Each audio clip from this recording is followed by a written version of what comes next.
ముందస్తు ఏర్పాట్లు సీరియస్గా తీసుకోలేదు అని చెప్పి నిదర్శనం కాదా అని అడుగుతా ఉన్నా. చివరికి ఈ వరకు కనీసం టెండర్లు కూడా పిలవకోకుండా ఇష్టం వచ్చిన వాళ్ళకు వర్క్ ఇచ్చేసి ఇష్టం వచ్చిన తీరు ఇష్టం వచ్చిన పద్ధతిలో కట్టించే కార్యక్రమం చేయడం ధర్మమేనా అని అడుగుతా ఉన్నా. 70 అడుగులు పొడవుతో కట్టే గోడకు 10 అడుగులు ఎత్తుతో నిర్మించే గోడకు కనీసం కాలములు కూడా పెట్టించే కార్యక్రమం కూడా లేకుండా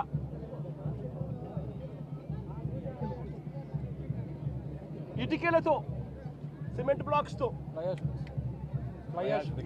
ఫ్లయాష్ ఇటుకలతో గోడ కట్టడం అన్నది ఏ రకంగా కరెక్టు అని అడుగుతా ఉన్నా. కనీసం కట్టే ఈ గోడను రీఇన్ఫోర్స్డ్ కాంక్రీట్తో అయినా కట్టాలి. రీఇన్ఫోర్స్డ్ కాంక్రీట్తో కట్టి దానికి వీప్ హోల్స్ కూడా పెడితేనే కాస్తో కూస్తో ఏ గోడైనా నిలబడుతుంది అన్న జ్ఞానం కూడా లేకుండా ఎలా కట్టారు అని అడుగుతా ఉన్నా. 2 రోజుల కిందటనే గోడ పూర్తయింది అని తెలుసు. 2 రోజుల కిందనే గోడ పూర్తయింది అని తెలుసు. వర్షం కూడా ముందు రోజు రాత్రి పడింది అని కూడా తెలుసు. మరి తెలిసినప్పుడు ఇన్ని లక్షల మంది క్యూలో గోడ పక్కనే ఎలా వాళ్ళు క్యూలో నిలబడేట్టుగా చేశారు అని అడుగుతా ఉన్నా ఇదే పెద్ద మనిషి చంద్రబాబు నాయుడు గారిని. మరి గోడ అంత దారుణంగా మీరే కట్టారు, కొత్త గోడ అని తెలుసు.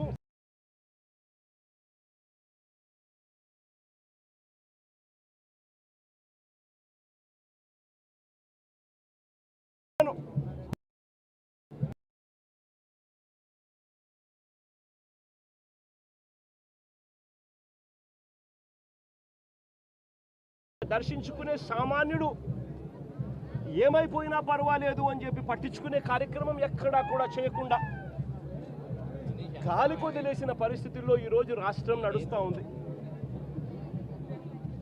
ఈ ఒక్క సంవత్సరంలోనే చంద్రబాబు నాయుడు గారు చేసిన ఈ ఒక్క సంవత్సరం పరిపాలనలోనే ఎంతటి దారుణమైన పరిస్థితి చూస్తూ ఉన్నాము అంటే తిరుమలలో ఈ పెద్ద మనిషి రాజకీయాల కోసం లడ్డు వివాదం చేసి మన వెంకటేశ్వర స్వామి పేరు ప్రఖ్యాతలను ఏ రకంగా రోడ్డు మీదకి తీసుకొచ్చాడు అన్నది కూడా ఈ 11 నెలల కాలంలోనే చూసాం. తిరుమల వైకుంఠ ఏకాదశి నాడు అలాంటి రోజు వస్తుంది వైకుంఠ ఏకాదశి అని చెప్పి కూడా తెలిసి కూడా నిర్లక్ష్యం చేసిన దాని కారణం వల్ల 6 మంది బలికొనడం కూడా తిరుపతి హిస్టరీలో ఎప్పుడూ కూడా ఇటువంటి ఘటన జరగల. అటువంటి ఘటన కూడా ఈ చంద్రబాబు నాయుడు గారు ఈ 11-12 నెలల కాలంలోనే చూసాం. ఈరోజు సింహాచలంలో చందనోత్సవం నాడు ఇంత దారుణంగా తెలిసి నిర్లక్ష్యం అనే ఒకే ఒక్క పదానికి అర్థం చెబుతూ 7 మందిని బలికొనడం కూడా ఈరోజు చూసాం. ఈ మధ్యకాలంలోనే శ్రీకాకుళంలో శ్రీకూర్మంలో అది కూడా శ్రీకూర్మం గుడిలో కూడా ఏ రకంగా తాబేళ్లు చనిపోవడం కూడా మన కళ్ళెదుట చూసాం. తిరుమలలో గోశాలలో ఏ రకంగా గోవులు చనిపోవడం కూడా మన కళ్ళెదుటే చూసాం. చంద్రబాబు నాయుడు గారు ఈ 11-12 నెలల పాలనలోనే కడపలో కాశీనాయన ఆశ్రమంలో ఏ రకంగా బుల్డోజర్లతో కలెక్టర్లే స్వయంగా వచ్చి కాశీనాయన స్వామి ఆశ్రమాన్ని కాశీనాయన స్వామి గుడిని ఏ రకంగా ధ్వంసం చేశారో కూడా మన కళ్ళెదుటే చూస్తూ ఉన్నాం. ఇవన్నీ కూడా కేవలం ఈ 12 నెలల కాలంలో చంద్రబాబు నాయుడు గారి హయాంలో జరుగుతూ ఉన్న గుడులు గోపురాలకు సంబంధించిన వ్యవస్థల మీద ఆయన చూపుతా ఉన్న శ్రద్ధకు నిదర్శనం. ఏదైనా కూడా పబ్లిసిటీ కోసమే ఆయన చేసేది, ఏదైనా డైవర్షన్ పాలిటిక్సే. పుష్కరాల సమయంలో కూడా గతంలో చూసాం ఏ రకంగా 29 మందిని బలికొన్నాడో కూడా మనం చూసాం గోదావరి పుష్కరాలలో రాజమండ్రిలో. నేను అడుగుతా ఉన్నా, ఇన్ని ఘటనలలో అన్ని ఘటనలకు జరిగేటప్పుడల్లా జరిగిన తర్వాత వస్తాడు, వచ్చి ఒక కమిషన్ వేస్తున్నాను, విచారణ చేయిస్తాను అని చెప్తాడు. ఇన్ని ఘటనలు నేను చెప్పిన కనీసం ఒక్క ఘటనలో అయినా కూడా సీరియస్గా ఎవరి మీద అయినా యాక్షన్ తీసుకున్నారా అని అడుగుతా ఉన్నా. ఎవరి మీద యాక్షన్ తీసుకోరు, ఎందుకనంటే ఈయనే దోషి కాబట్టి. ఎవరి మీద యాక్షన్ తీసుకోవాలని వస్తే ఈయన మీదే తీసుకోవాలి కాబట్టి ఎవరి మీద యాక్షన్ ఉండదు.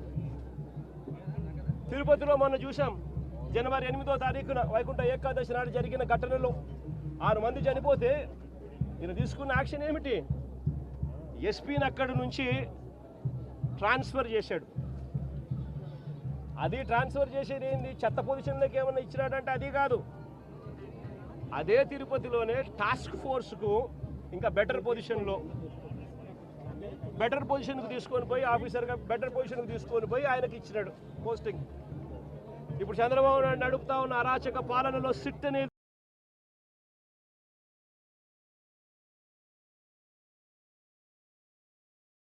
ఉంది కదా, ఆ సిట్లో కూడా అదే సుబ్బరాయుడు అనే ఎస్పీ అధికారి క్రియాశీలక పాత్ర పోషిస్తూ చంద్రబాబు నాయుడు గారి మోచేతి నీళ్లు తాగుతూ చంద్రబాబు నాయుడుకు తానా తందానా అంటూ తాను పనిచేస్తూ ఉన్నాడు, చంద్రబాబు నాయుడు గారు పని చేయించుకుంటా ఉన్నాడు. మరి ఏ అధికారికైనా కూడా ఇలాంటి ఘటనలు జరిగినప్పుడు భయం ఉండాలి. ఒళ్ళో ఉద్యోగాలు ఊడుతాయి, యూనిఫాములు ఊడుతాయి, బట్టలు ఊడుతాయి అన్న భయం ఉన్నప్పుడు ఎక్కడైనా కూడా డిసిప్లిన్ అనేది ఉంటుంది. ఎక్కడైనా కూడా ప్రజల జీవితాలతో చెలగాటం ఆడడం అనేది ఎక్కడైనా కూడా మానడం అనేది జరుగుతుంది. ఎక్కడా కూడా ఆయన తీసుకునే చర్యలు ఏవి కూడా కంటి తుడుపు చర్యలే కాబట్టి ఏ ఒక్కరికి కూడా భయం లేదు. ప్రతి చోట నిర్లక్ష్యమే, ప్రతి చోట డైవర్షన్ పాలిటిక్సే. ఇంకా డైవర్షన్ పాలిటిక్స్ ఇంకా ఏ స్థాయిలోకి దిగజారిపోయాయి అని అంటే ఇల్లు ఇదే. నేను టీవీలలో వాళ్ళ స్టేట్మెంట్లు చూస్తే, ఆ మంత్రులు ఇచ్చే స్టేట్మెంట్ చూస్తే ఆశ్చర్యం అనిపించింది. మొట్టమొదటి స్టేట్మెంట్ వాళ్ళు ఇచ్చింది, ఈ గోడ ఎవరి హయాంలో కట్టారో ఎవరు కట్టారో చూడాలంట. మొట్టమొదటి స్టేట్మెంట్ వాళ్ళు ఇచ్చింది, మంత్రులు ఇచ్చిన స్టేట్మెంట్. అంటే అది కూడా వేరే వాళ్ళ మీద తోసేయాలని చెప్పి కాదు.